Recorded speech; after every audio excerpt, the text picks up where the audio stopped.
Hello दोस्तों, कैसे हो आप लोग। I hope you all are doing well. My name is Alok Kumar Verma and I welcome you all in insight booster channel. आज हम फेस रिकॉग्निशन टेक्नोलॉजी के बारे में बात करेंगे। दिल्ली पुलिस ने हाल ही में अनाउंस किया कि वो अब लॉ एंड ऑर्डर को दुरुस्त करने के लिए फेस रिकॉग्निशन टेक्नोलॉजी का इस्तेमाल करेगी। द हिंदू ने भी दिल्ली पुलिस के इस अनाउंसमेंट के बाद फेस रिकॉग्निशन टेक्नोलॉजी के ऊपर एक डिटेल आर्टिकल पब्लिश किया है। तो आज हम हमारे इस वीडियो का बेस द हिंदू के उसी आर्टिकल को रखेंगे और हम जानेंगे कि फेस रिकॉग्निशन टेक्नोलॉजी एक्चुअली में है क्या, इसके क्या पोटेंशियल बेनिफिट्स हैं और इसके रिगार्डिंग कुछ कंसर्न है तो वो क्या है। शुरुआत करने से पहले I would like to request you all kindly like this video and subscribe the insight booster channel and hit the bell icon. तो चलिए शुरू करते हैं। What is facial recognition? Facial recognition is a way of identifying or confirming an individual's identity using their face। मतलब हम facial recognition technology के द्वारा किसी भी इंडिविजुअल के फेस को एनालाइज करके हम उस इंडिविजुअल का आइडेंटिटी कंफर्म कर सकते हैं। फेशियल रिकॉग्निशन सिस्टम का इस्तेमाल हम फोटो के द्वारा भी स्कैन करके कर सकते हैं, वीडियो के द्वारा भी स्कैन करके कर सकते हैं और रियल टाइम में कैमरा से जो भी कैप्चर किया जा रहा है इमेज, हम उसके द्वारा भी फेशियल रिकॉग्निशन टेक्नोलॉजी का इस्तेमाल कर सकते हैं और किसी इंडिविजुअल का आइडेंटिटी को कंफर्म कर सकते हैं। Facial recognition technology biometric security की कैटेगरी में आता है। Other form of biometric security भी होते हैं जैसे voice recognition, fingerprint recognition, I retina and iris recognition. तो उसी तरीके से फेशियल रिकॉग्निशन टेक्नोलॉजी भी एक बायोमेट्रिक सिक्योरिटी है। फेशियल रिकॉग्निशन टेक्नोलॉजी का मोस्टली हम सिक्योरिटी एंड लॉ इन्फोर्समेंट के क्षेत्र में इस्तेमाल करते हैं, लेकिन इसका और भी अलग अलग क्षेत्रों में अब इस्तेमाल किया जा रहा है।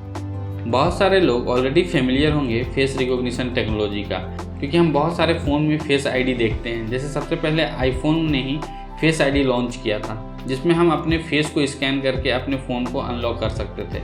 तो वो बेसिकली एक फेशियल रिकॉग्निशन टेक्नोलॉजी के ऊपर ही काम करता था वो सॉफ्टवेयर। अब तो बहुत सारे एंड्रॉयड फ़ोन में भी ये फेस आईडी का फैसिलिटी आ गया है। बट फ़ोन को अनलॉक करने के अलावा भी फेशियल रिकॉग्निशन टेक्नोलॉजी का बहुत ज़्यादा यूज़ है। जैसे वो किसी भी लोगों का फेस को मैच करने में इस्तेमाल किया जा सकता है। बहुत सारे जो कल्प्रिट हैं जिन्हें पुलिस चेस कर रही है, जिन्हें ढूंढना है, उन लोगों को भी आसानी से ढूंढा जा सकता है। तो फेशियल रिकॉग्निशन टेक्नोलॉजी का बहुत ज़्यादा इस्तेमाल है। हम आगे देखेंगे इसका क्या क्या बेनिफिट है और किस किस क्षेत्र में हम इसका इस्तेमाल कर सकते हैं। Facial recognition technology basically 4 step में काम करती है। सबसे पहले तो ये आपका फेस को डिटेक्ट करेगी कैमरा के एक स्पेशल कैमरा के द्वारा। सबसे पहले ये आपका फेस को डिटेक्ट करेगी। देन उसके बाद आपके फेस को एनालाइज किया जाएगा, क्या है नक्श जो भी है सो। देन आफ्टर बाद इस जो इमेज को एनालाइज किया गया उसे डेटा फॉर्म में कन्वर्ट कर दिया जाता है एंड उसके बाद इस डेटा को स्कैन किया जाएगा एंड मैच फाइंड किया जाएगा। हम यहाँ पे इस पिक्चर के द्वारा भी देख सकते हैं। सबसे पहले इमेज कैप्चर किया जाएगा, फेशियल डेटा एक्सट्रैक्ट किया जाएगा एंड उस डेटा को कंपेयर किया जाएगा डेटाबेस के साथ एंड मैच आइडेंटिफाई किया जाएगा। सो फेशियल रिकॉग्निशन टेक्नोलॉजी का क्या क्या पोटेंशियल बेनिफिट्स हैं, चलिए हम इसके बारे में थोड़ी डिटेल में चर्चा करते हैं। सबसे पहले तो हम बहुत सारे जो भी मिसिंग पीपल हैं उन्हें हम फाइंड करने में इस फेशियल रिकॉग्निशन टेक्नोलॉजी का इस्तेमाल कर सकते हैं। आप आए दिन देखते होंगे बहुत सारा पोस्टर लगा हुआ रहता होगा कि ये लोग मिसिंग है, इतना इनाम, या फिर न्यूज़पेपर में मिसिंग पीपल का आर्टिकल रहता है, नोटिस लगा हुआ रहता है। पुलिस बहुत जगह जगह पे नोटिस लगा के रखती है, कुछ एक्यूज्ड होते हैं उसे ढूंढने के लिए। हम इस जगह पे फेशियल रिकॉग्निशन टेक्नोलॉजी का बहुत अच्छे से इस्तेमाल कर सकते हैं। जैसे कि एग्जांपल के तौर पे अप्रैल 2018 में दिल्ली पुलिस ने फेशियल रिकॉग्निशन टेक्नोलॉजी का जस्ट ट्रायल बेसिस में इस्तेमाल करना शुरू किया था दिल्ली हाई कोर्ट के आदेश पे।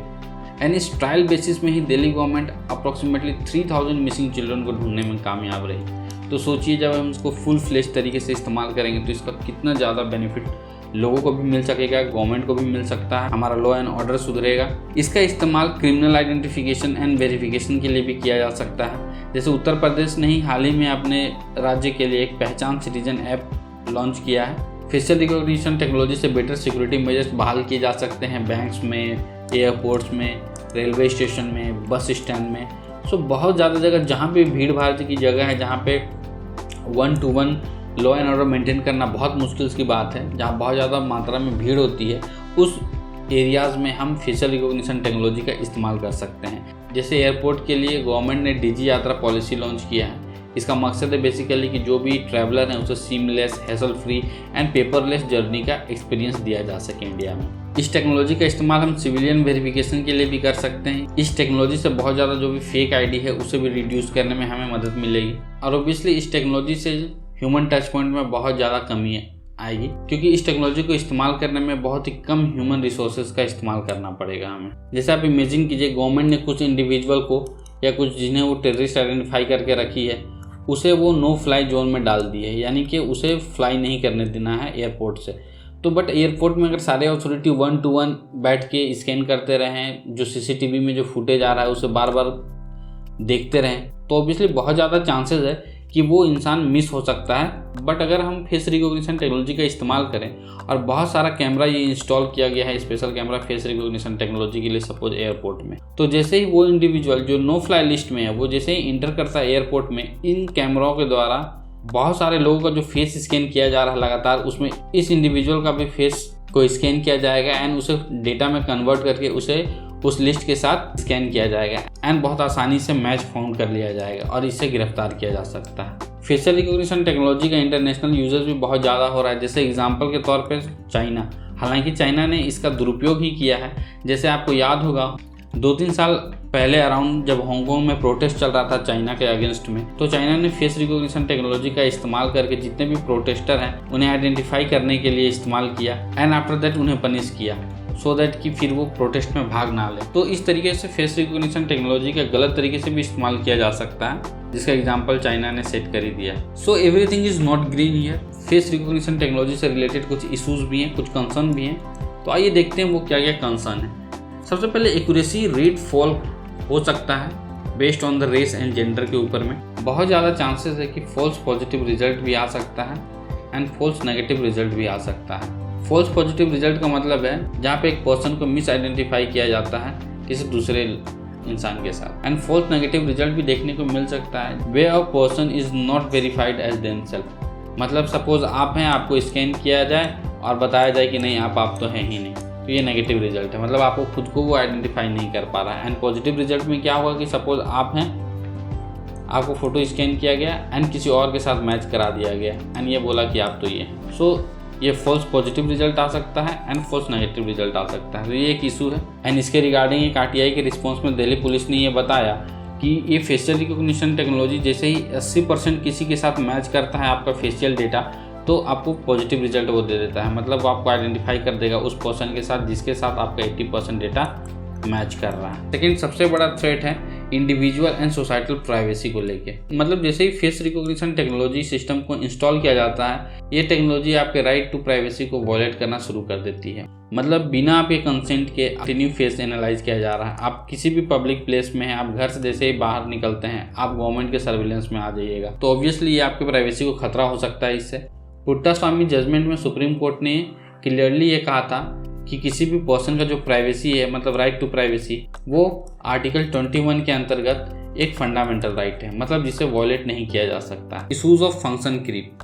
फंक्शन क्रीप बेसिकली एक टर्म है जिसका मतलब होता है कि आप जिस भी टेक्नोलॉजी को इंस्टॉल कर रहे हैं उसका जो ओरिजिनल पर्पस है उसे हम इनकम्पास कर जाते हैं और उसका वाइडर फंक्शन के लिए उसका इस्तेमाल करने लगते हैं। तो कभी कभी तो ये पॉजिटिव के लिए भी हम इसके जो ओरिजिनल पर्पस है उसको इनकम्पास कर सकते हैं, बट मोस्टली क्या होता है कि मोस्टली हम नेगेटिव पर्पस के लिए ही, हम इसका दुरुपयोग करने के लिए ही इसके फंक्शन को इनकम्पास करते हैं। And fourth concern is violate personal right. इसके बारे में हम बात कर ही चुके हैं। मतलब बिना आपके कंसेंट के इस सिस्टम को डिप्लॉय किया जाएगा एंड आपके डेटा को बिना आपके परमिशन के स्टोर किया जाएगा। इसका मतलब आपके पर्सनल फ्रीडम को इन्फ्रिंज किया जा सकता है। स्टेट सर्विलेंस के इशू देखने को मिल सकता है। जैसे अभी हम लोगों ने चाइना और हांगकांग का एग्जांपल लिया था, उसमें चाइना ने क्या किया, हांगकांग के प्रोटेस्टर के ऊपर सर्विलेंस बिठा दिया, राइट। तो generally government political and social dissent को दबाने के लिए FRT टेक्नोलॉजी का इस्तेमाल कर सकती है। दिल्ली पुलिस के ऊपर भी एलिगेशन लगा है कि दिल्ली पुलिस ने FRT का इस्तेमाल CAA प्रोटेस्टर को आइडेंटिफाई करने के लिए किया and Delhi right, north east Delhi right में भी लोगों को आइडेंटिफाई करने के लिए FRT का इस्तेमाल किया गया। रेड फोर्ट वायलेंस में भी फेशियल रिकॉग्निशन टेक्नोलॉजी का इस्तेमाल किया गया एंड जहांगीरपुरी राइट में भी इसका इस्तेमाल किया गया। बट देखिए, सपोज कहीं वायलेंस हो रहा है, कहीं राइट्स हो रहा है, तो ऑब्वियसली फेशियल रिकॉग्निशन टेक्नोलॉजी का इस्तेमाल करना चाहिए, क्योंकि हम इस टेक्नोलॉजी से ये पता कर सकते हैं कि कौन कौन से लोग उस वायलेंस में शामिल थे, उस राइट्स में शामिल थे, और कौन कौन लोग थे जो इंसाइट कर रहे थे लोगों को, लीड कर रहे थे लोगों को, सो दैट कि एक डिटरेंट क्रिएट किया जा सके, उन लोगों को आसानी से आइडेंटिफाई करके उन्हें पकड़ा जा सके। बट हाँ, लेकिन अगर हम इसी का इस्तेमाल किसी प्रोटेस्ट को दबाने के लिए करें, किसी डेमोन्स्ट्रेशन को दबाने के लिए करें, राइट, तो ये इसका नेगेटिव उपयोग हो जाएगा। And this is very important, create data vulnerabilities.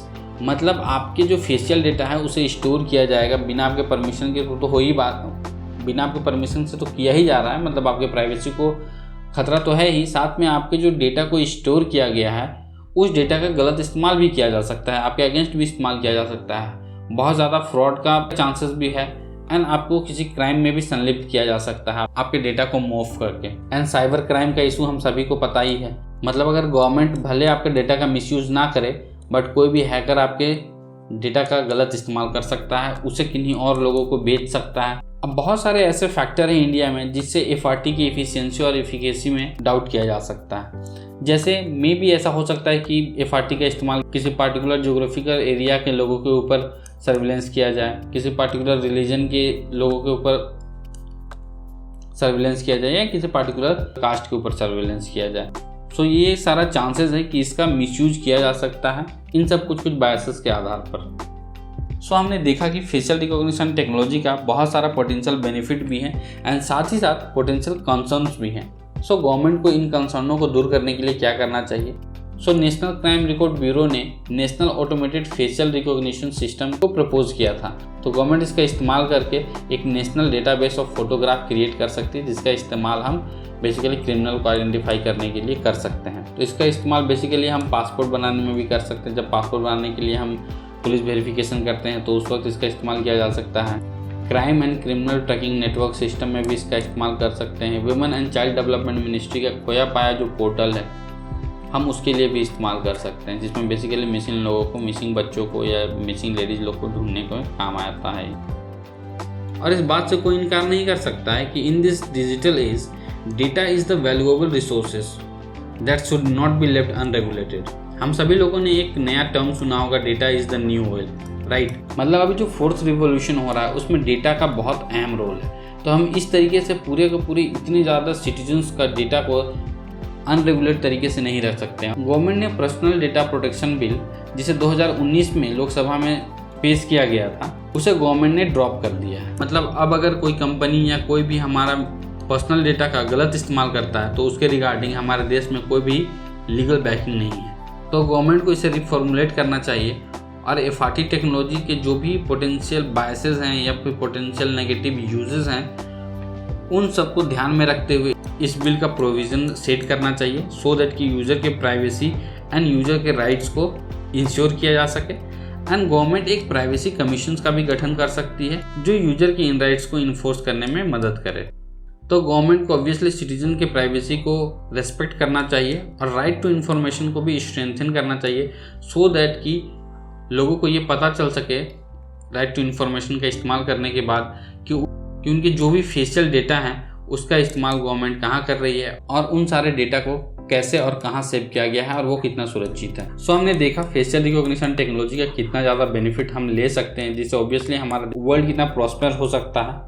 So with right regulation and protection, facial recognition technology can make the world safer, more convenient, more smarter, more peaceful. But हाँ, उसका एक शर्त है, रिस्पॉन्सिबल यूज़। सो गवर्नमेंट को और जो भी concern authority हैं जो FRT टेक्नोलॉजी का इस्तेमाल कर रही हैं, उन्हें काफ़ी रिस्पॉन्सिबल होना पड़ेगा इस टेक्नोलॉजी को इस्तेमाल करने के दौरान। सो ये था आज का वीडियो। आई होप आप लोगों को फेस रिकॉग्निशन टेक्नोलॉजी के रिगार्डिंग में काफ़ी महत्वपूर्ण जानकारी मिली होगी।